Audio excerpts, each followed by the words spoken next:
Well, I learned very early on that you don't have one advertising method that tries to bring you 20 students a month. You have 20 that try and bring you one. That way, if one fails or one changes, you've still got the other 19 acting as a redundancy. Again, it comes back to risk management. G'day, George Fourie from martialartsmedia.com, and welcome to the Martial Arts Media Business Podcast. I have an awesome guest with me today, Damien Martin, all the way from Brisbane. How are you doing, Damien? Gold Coast, actually, but... All right, well, got that. It's close. It's close enough. It's close enough. All right. Well, that's a good way to start the podcast interview. So let's adjust from here on. Awesome. So we've got Damien on today, and Damien is a wealth of knowledge in the industry. He's also we're going to touch about perhaps some sensitive topics in regards to risk management and a few things. And met Damien quite a while back, officially face to face at the main event in Sydney. That was last year, and we just finished building his website as well, which looks pretty cool. SouthernCrossMartialArts.com, so you can check that out. So we're going to get started. So welcome to the call, Damien. Thank you. Thanks for having me. Cool. So to start right at the beginning, who is Damien Martin? Well, that depends on who you ask, but I've been training since 1982 when I started judo as a 12-year-old. Have been continuously training ever since, been teaching since 1987, and currently running the Southern Cross Martial Arts Association on the Gold Coast with my wife, Hannah.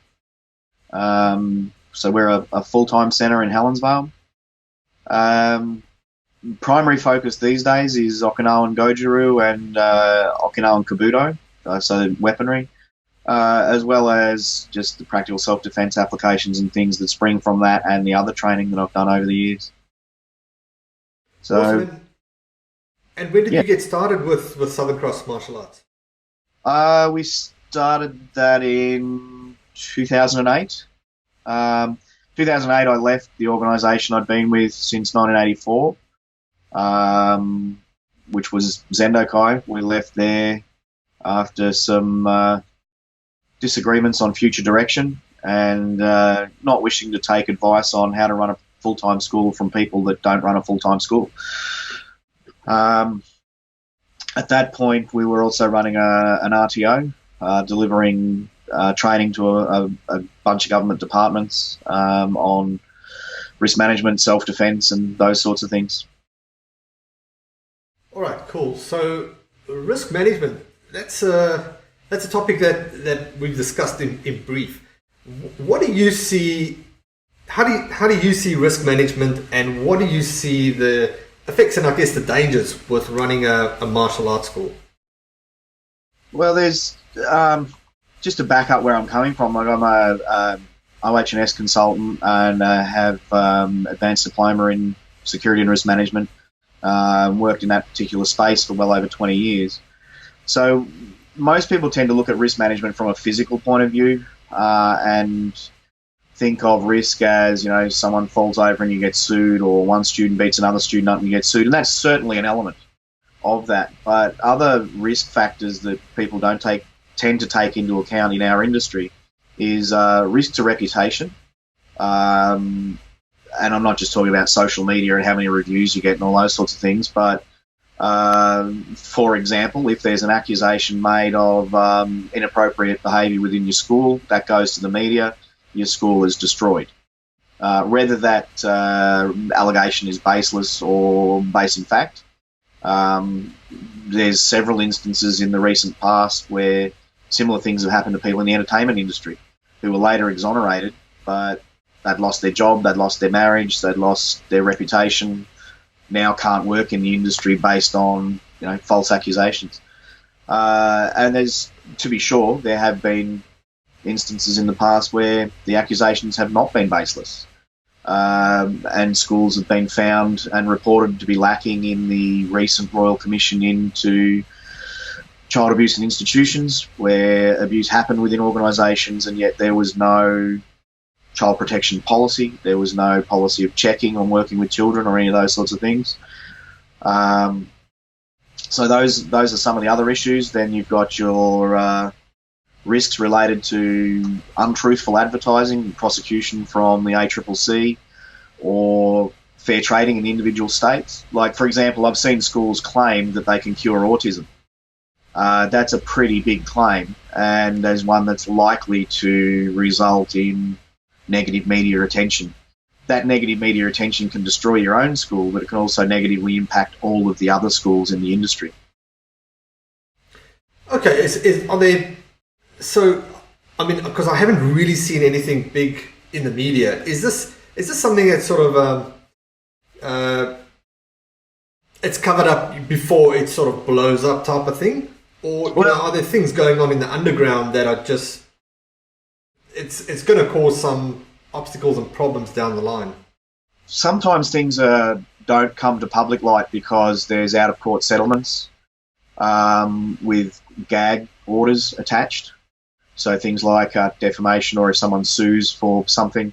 If there's a pre-trial settlement, the details are not made public. Whereas if it goes to trial, the details can be found for example, on the AUSLI website, which is the Australian Law Library Index, which catalogues all of the various cases that have gone to trial and come to a conclusion. What insurance companies will often do is settle out of court. So if they settle out of court, that's usually based on there's a confidentiality agreement that you can't say what happened or what the accusation was or those sorts of things. You just take your money and shut up.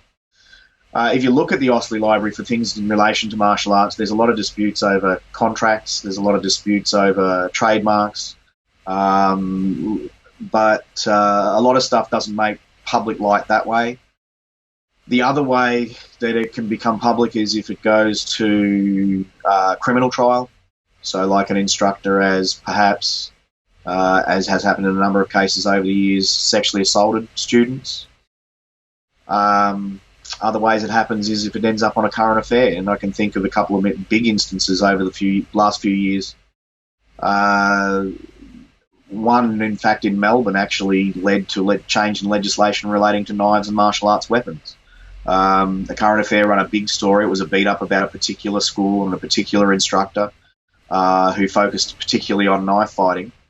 And the next thing you know, the Victorian government has changed the legislation based on that particular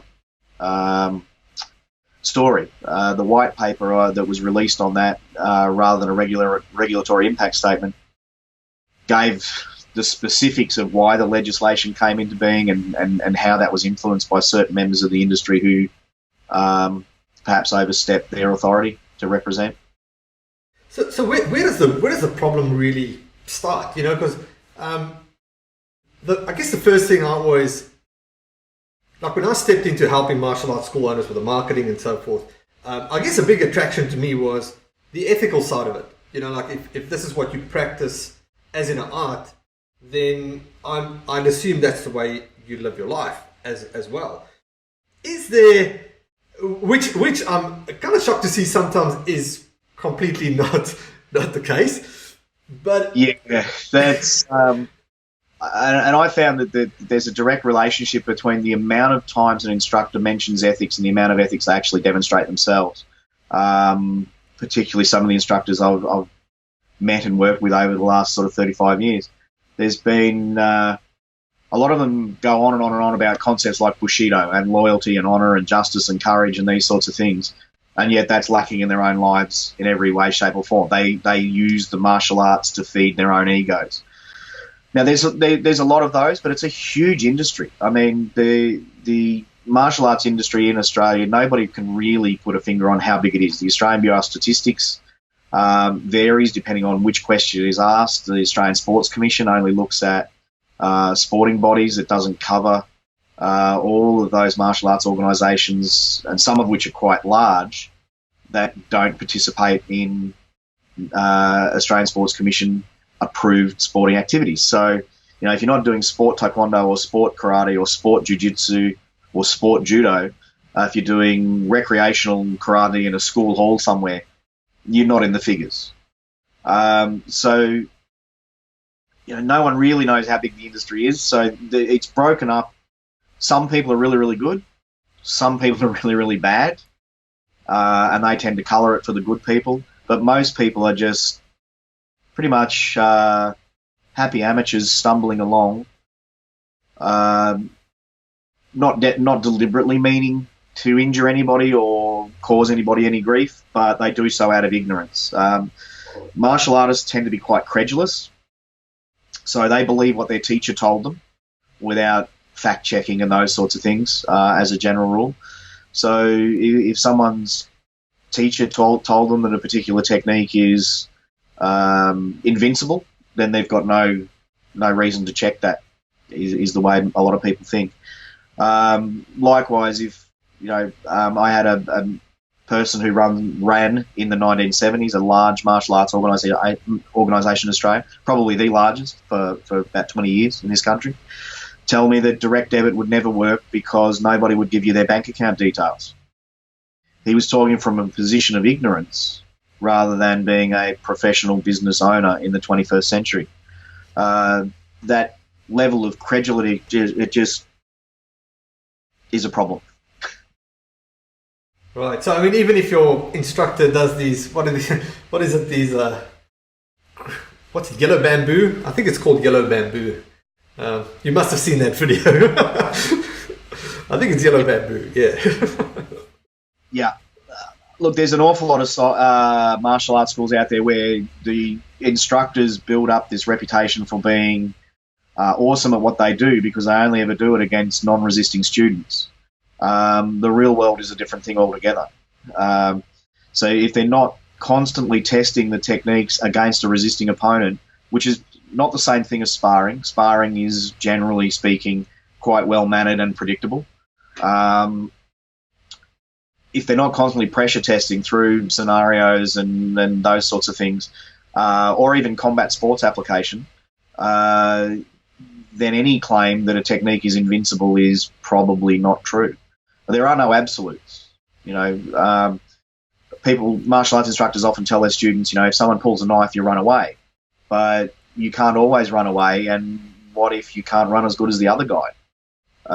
Again, the absolute of just run away is not true. You know what I mean? You can't always run away. Yeah.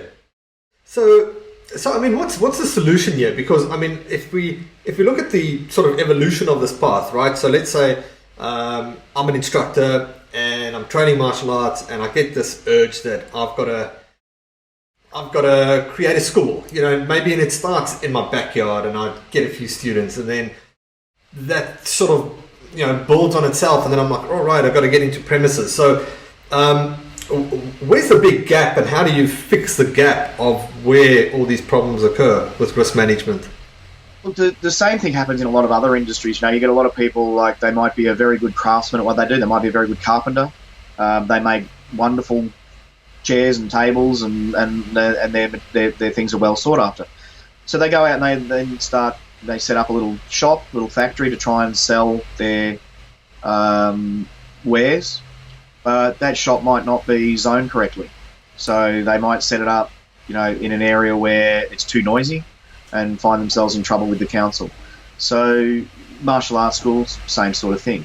They might not be insured for manufacturing things. Somebody sits on one of the chairs or does something with one of the chairs that they've built and it causes an injury.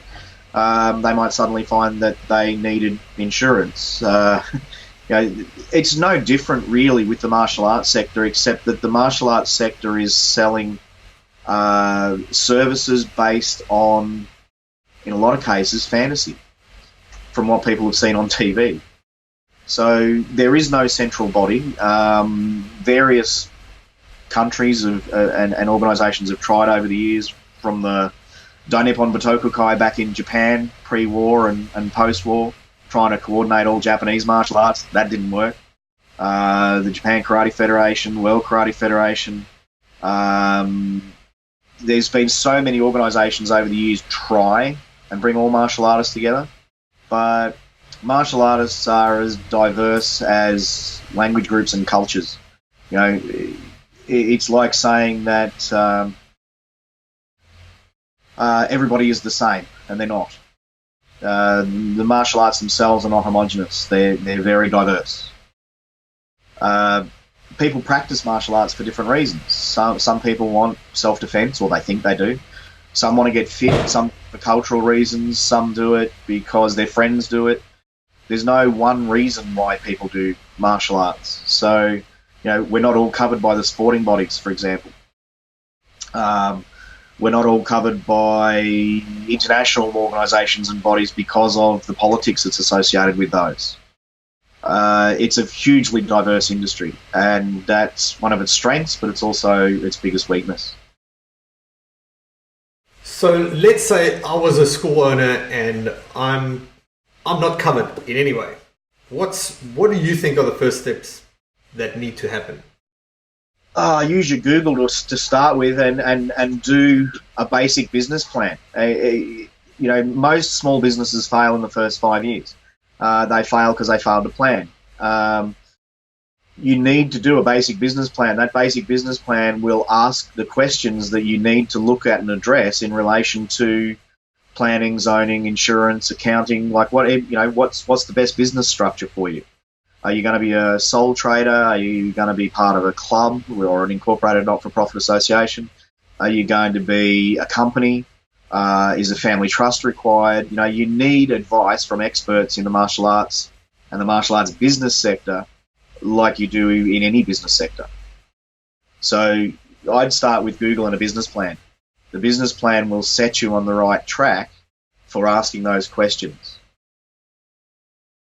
Sounds good. So let's just touch on advertising. And I actually want to, you mentioned Japan, and I know you've done some extensive traveling there the last couple of months. But let's talk about advertising, because, you know, and you mentioned that there's misleading advertising. And right now, at the time of recording this, there's a big shuffle in Facebook, big change in structure, in valuing more one-to-one interaction, valuing more local news. So there's a lot of changes happening. And the first thing that marketers always do is they shout doomsday. This is the end. And marketers destroy everything. It's normally marketing becoming easier and people pushing boundaries, doing advertising, and just it's becoming too easy. And because it becomes too easy, there's not enough control. And I mean, I've seen this over the years in different platforms. Google being number one, known as the big Google slap, where everybody lost all their AdWords accounts. Search engines being slapped. I mean, it's just a trend. It's a trend of a platform gets popular, there's eyeballs, too many advertisers come onto the platform, make silly errors, it devalues the actual platform, and because the platform gets devalued, people's eyeballs go elsewhere, and they've got to protect what they obviously own, like with Facebook as such.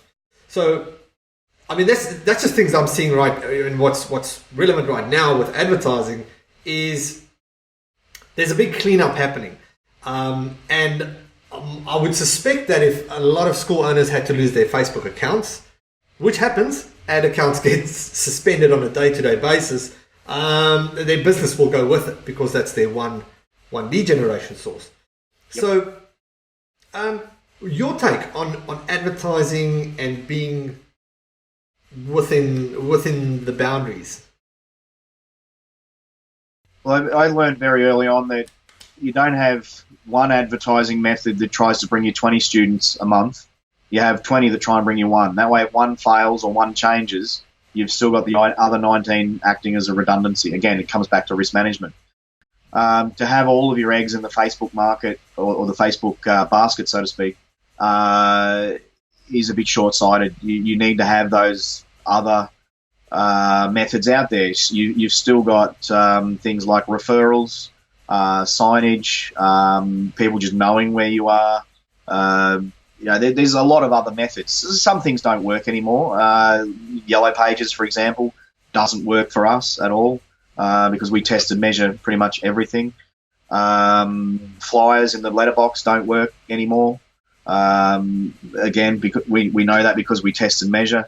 We used to do the first 4 weeks of every year, we'd do 10,000 flyers a week around our local area, and then watch the associated web hits go up as people typed in the web address and looked at our website and everything. That just stopped. It's not like it dwindled. It's 1 year it worked, the next year it did not, or the year after. So if we were putting all of our eggs in that particular basket, that would have been disastrous for us as an organisation. You've just got to be somewhat diversified while staying on trend for the more current ways that people shop and think. Maybe Instagram will work for you in your area. Maybe it won't. Maybe Facebook is good in your area. Maybe it's not. Maybe Google AdWords works better. Maybe you're in a country town and the newspaper advertising still works. There's a lot of variables. You've got to know your own marketplace, your own client base, and who comes to your school and who buys your services. A lot of people don't. They try and take a cookie cutter approach. And, for years, everyone was buying their ads from organisations in America, NAPMA, MA Success, those sorts of things. And one thing I found early on in the 90s was that if there's an American flag on a uniform in an ad, that ad doesn't work in Australia. It might work in America, but it doesn't work here. So you learn what your individual market requirements are, and you've always got to be testing and measuring. Yeah, so true. We've seen that with the same franchise, same marketing, same everything, 2 different locations, 2 different results. Everything the same, and we always talk about in my presentation. I talk about 5 levels of awareness. I call it the 5 stages of the student sign up cycle. There's your marketing, but there's always the message that was received before and leading up to actually seeing your marketing, and that's going to also affect the actual response at the end of the day. So, Damien, tell me about Japan. Tell me about your trip. Just to change gears here, tell me about your trip to Japan and what you get out of that experience. Well, we go to Okinawa, which obviously is part of Japan, every year to train with our Goju Sensei and with our Kabuto Sensei, 2 different organisations but closely related. We just love the place. We love the people. We love the training. And we like, or I particularly like, those light bulb moments that you get where practices within the martial arts that are remnants of where it came from, suddenly their purpose becomes apparent. So, for example, a lot of the stories and things that are passed down in martial arts schools in Australia, at least, come from publications from the 1960s that were written by people that actually had very limited exposure to what they were writing about. So these stories took on a life of their own. So there was the old Okinawan practice, for example, of practicing their training, their martial arts, at the tombs of their family. So family tombs is a big thing in Okinawa, and it was an even bigger thing pre-World War II. And the theory was that they were, spiritually connecting with their ancestors and all those sorts of things. And when we spoke to the Okinawans about it, apart from the sort of raised eyebrows to work out whether we were taking the piss, it was, well, the grass is cut short there. There's no snakes. Everywhere else, you could get bitten by a snake. And it's like, that's very pragmatic. There's a lot of those sorts of things, and being a bit of a karate nerd and amateur historian, I really appreciate those moments. But the people are the main thing. The people. So what are the sort of key things that you learn, that you come back and you take a different approach in your school? Well, our journey with the Okinawan karate, like I was doing Zendo Kai up until 2008, but in 1999 I started with Okinawan Goju as well. And my idea was to refine the kata, make them better, make them more practical, make them more understandable, because if we've been doing this particular template of movements for the last 100, 150 years, it must have had a purpose. So trying to find the purpose, trying to find the applications was what sort of drove me down that path. So this year on the way to Okinawa, we also went to China, to Fuzhou, which is where Kanryo Gashiona, who was Chojun Miyagi, the founder of Goju's teacher, trained. And we had found through a couple of years of research the school where he trained. And we wanted to go there and see what they were doing and why they were doing it and how closely related it was to what we were doing. And I was pleasantly surprised that what they were doing was not that far removed from what we were doing. Some of it looked different, but the applications were the same. The hip movement, the arm movement, the actual applications of the different forms was the same. Which for me, as a martial arts teacher, it was good. I quite enjoyed that connection. So we're still fact checking some of the things that they told us, and we'll hopefully be publishing some information that's a little bit of a historical addition, if you will, to the current sort of communal knowledge on the origins of karate in Okinawa and the origins of Goju-Ryu in particular. It sounds like you have a book coming out. I wouldn't say a book. Maybe a couple of articles, but I don't know. I don't think it's exciting enough for most people to justify the costs of publishing. I think you'll be pleasantly surprised.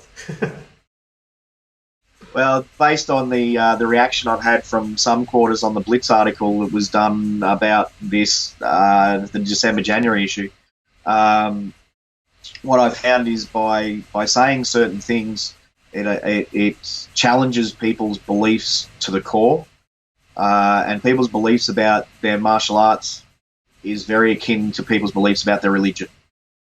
So we need to make sure that all our ducks are in a row. Yeah, I can see you opening a big can of worms when, especially if you touch on things like you mentioned with the tombstones and just things that people base their entire martial arts career upon, and now it sort of gets challenged. Yeah. I think the Kung Fu TV series in the 1970s, and then the later the ninja phase and all of those things that have been trends through the martial arts over the years, have all left their little remnants in popular culture and the way people perceive martial arts and what they can be. Like there's this common perception that karate is an antique and is not street effective, and if you're not doing Krav Maga, then you're not doing the right thing. Or even in the MMA circles. But the core of a lot of Krav Maga technique came from karate. Krav Maga is a mixed martial art or a hybrid martial art. It forgets where some of its core techniques come from. The MMA people that talk about, the dominance of MMA fighters and this, that, and the other, forget that guys like Georges St. Pierre or Lyoto Machida and those guys were karate practitioners primarily. Everything has its place. So it's just another trend. Yeah. So how do you? I mean, let's say I'm a prospect and I walk into Southern Cross Martial Arts, and that's my thinking. My thinking is, I've come from, I'm looking at UFC and I've got a certain perception, and that's sort of what I see as what I want, or maybe what I don't want. How do you have that conversation? Look, as much as possible, we put them on the floor and they start to train. And it's more about feeling and moving than it is about talking. The only way to change people's perceptions is to show them. You can tell them till you're blue in the face, but people are so used to marketers lying to them now that they don't believe you. So we get them on the floor and show them why we do what we do. We don't beat anybody up or anything like that, don't get me wrong. But get them on the floor to train, to feel their body moving, and take it from there. And look, what we do is not for everybody. Some younger people want to spar more, for example. I did when I was in my 20s. Now we're fully cognizant of the fact that people have jobs to go to and an income to make. They don't want to live like, karate hobos like we did with broken bits and pieces all the time. It's a different world, and we know more as well. Awesome, Damien. I'm gonna ask one. I want to ask you one more question, and I'm now that I think of it, this could actually probably spur on a whole different episode as such. But you mentioned that you work with kids with autism. Yep. Now this could probably be a much longer conversation, but I just wanted to touch on it. What advice would you have for people that work with people with kids with autism or special needs? Well, we have a saying in the world of those that work with kids with autism. Basically, once you've met one autistic kid, you've met one autistic kid, meaning basically that they're all different. While there are stereotypical behaviours, each child is different, is motivated differently, works differently mentally, physically, and so on. That don't make assumptions and don't jump to conclusions. And the first thing that people need to do is get educated. There's plenty of programs out there on what autism actually is. Don't rely on memes that you read on Facebook. And actually, to be blunt, get a clue. There's a lot of people now claiming that they specialise in teaching autistic kids, and we pick up the pieces. Yelling at them, screaming at them. It's ridiculous what some people are doing. It's, this is the tradition. Really? It's not. You mean I can't believe all the memes I see on Facebook? No. Facebook is a wonderful way of connecting the world and so on, but it can also do so much harm. And some of these memes that are floating around, like there's a correlation being found between gut flora and autism. Now, correlation does not indicate causation. All right, it's just something that they need to investigate further. But you've got people out there that are advocating parents with autistic children, get them to drink bleach, for example, because it'll kill the bad microbes and so on. It's horrendously harmful. But if you've worked with some of the parents that are so desperate to help their child, some of them try it based on some crap they see on the internet. I've seen martial arts schools advertise that they can cure autism. If that's not a potential current affair episode, I don't know what is. Martial arts is good for children on the spectrum if they're working with caring and educated instructors, because it has its consistency. Things are done pretty much the same way each class, as in your warm-ups and those sorts of things. There's a predictability about it that makes them feel comfortable. And we've had some amazing successes with some of our autistic kids. With one of our junior black belts now, he's 12, he's been with us for 8 years. His whole persona has changed based on the lessons that he's learned for dealing with other people, just out of counting out loud in class and things like that. Fascinating. Yeah, so I'd say that my main advice would be to get educated and get a clue, rather than getting your education by getting on, say, Facebook and I see this on a daily basis, and I've started deleting these groups, but they'll get on a martial arts business group, for example, and say, I've got an autistic kid who's just joined my class, what do I do? And you'll get all of this stuff will be regurgitated by people. And it all tends to be very stereotypical. It doesn't take into account that every autistic child is just as much an individual or unique as every other child that we teach. So, we need to get to know them. A lot of kids with the autism spectrum have sensory processing disorders. So the idea of ki-eye or ki-eyeing in class, if that child is sensitive to noise, is going to be a major barrier. Or they might have sensory processing issues with things touching their head. So if you wear helmets in class for sparring, that might be the issue, and you need to work a way around that. There's so many different things. Well, yeah, it seems like really really putting aside everything, your practice and your tradition of what you do, and really customizing it to what's going to be the obstacles with this child, and really paying a real close ear on the ground. Yep. Having a close ear on the ground to really understand what their needs and what their obstacles are, and how this tradition is going to affect them. Yep.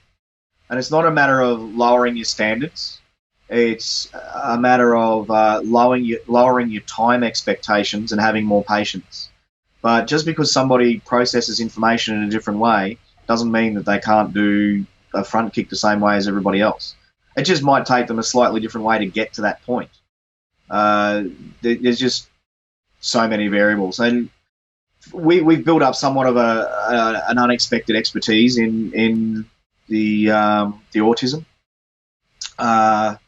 It wasn't our goal, and we've spoken to our parents on a number of occasions. Do they want separate classes for the kids on the spectrum? And the overwhelming answer is no, because they need to learn to deal with regular people. Definitely. So by segregating all the autistic kids into the one class, all they get to deal with is other autistic people. And to be quite honest, most autistic people don't want that. Yeah. That's awesome. Damien, that can probably spark a whole new episode, and I'll happy to have you on again if anyone's got questions about that. I know, and I've always mentioned this in our Martial Arts Media Academy program, you just got to be so careful where you get advice from.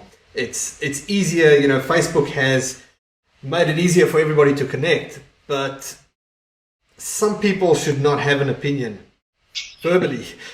It's just a fact. If you and Joe Rogan actually says it the best. If you get 1 million people, there's going to be 100,000 assholes that don't know what's going on out of every 100,000 or 1,000. And those are mostly the most vocal ones. So it's very easy to just take advice because every comment looks equal, but you don't know the background of that person, what they've done, their ethics, their education. So yeah, you've got to be so careful. One of the ones that comes up regularly is the link between. Actually, I'm going to rephrase that because there is no link, but the purported link between autism and vaccinations. Now, the doctor, who's no longer a doctor because he lost his medical license, who did that study, had a financial interest in another vaccination.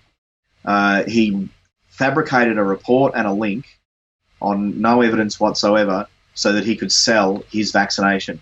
Now, he got caught and it was all redacted, and the Lancet redacted the report and so on.